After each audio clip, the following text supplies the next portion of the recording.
Hong Kong Airport Authority ensures a laid-back layover.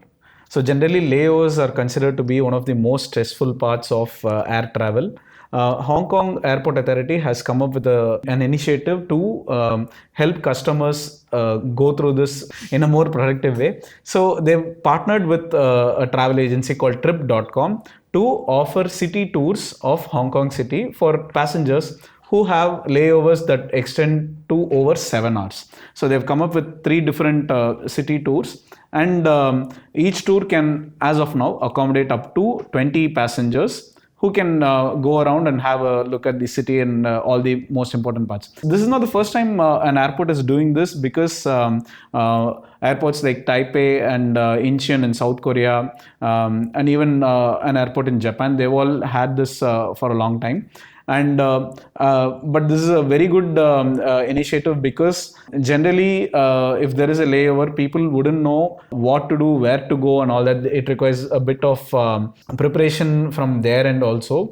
When they have something of this sort ready, end to end everything will be taken care of by the travel operator itself, so they don't even have to be worried about what time they leave the airport, when they can get back and all that. They have to make in time for the next flight, right? So I think this is a very good example and step towards passenger experience. I completely agree. When I really like that airports are coming out and adding more experiences that you can get from the airport. And like you rightly said, it's just not another thing that travelers can do in airports, but also increases the tourism and loves people to explore that particular city in which they land in. So I think it's a very nice addition. Now that brings us to the second story of the week, and we have Starbucks coming out and saying that they are entering into a redesign era of their coffee house. Now Starbucks used to be this favorite third place from home and work, where people used to have good community and all sorts of coffee lovers get together.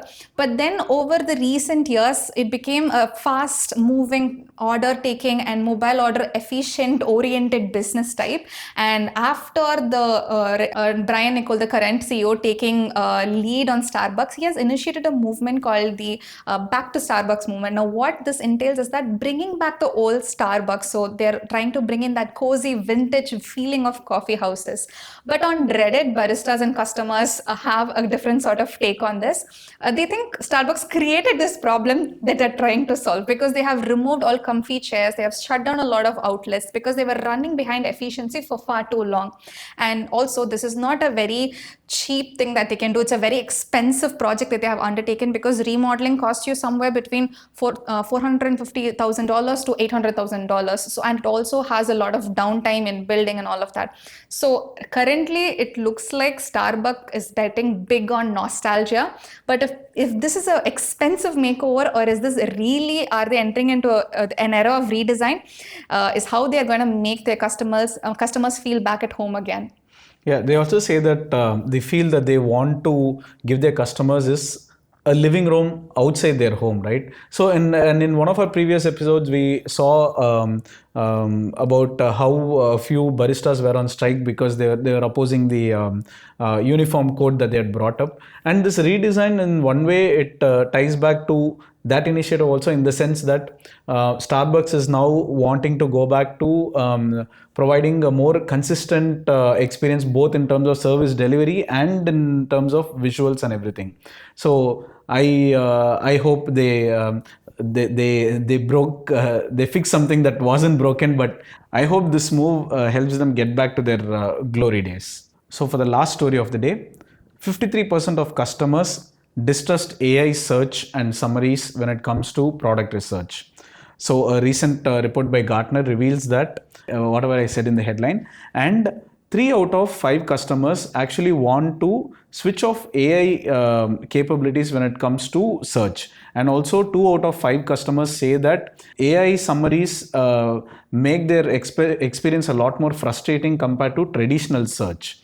And the point to note here is that AI search and the AI-based summaries are very good when it comes to the initial phase of product exploration. When they come to a bit more matured phase of the decision-making process, AI just doesn't make the cut, and it makes the decision-making process itself a bit more complex and filled with friction. Right. I think this Gartner report is going to act like a very good guide for brands and businesses to understand how they can optimize the content for their current audience. Because this report clearly states that people are using generative AI to identify certain products in their product research. That means your content on awareness, right, is fully depend on generative AI. But when it comes to consideration, when people want to make that decision, they are leaning towards traditional search. So the report rightly said that when you undermine the role of SEO, it's pretty short-sighted, at least for this particular digital landscape.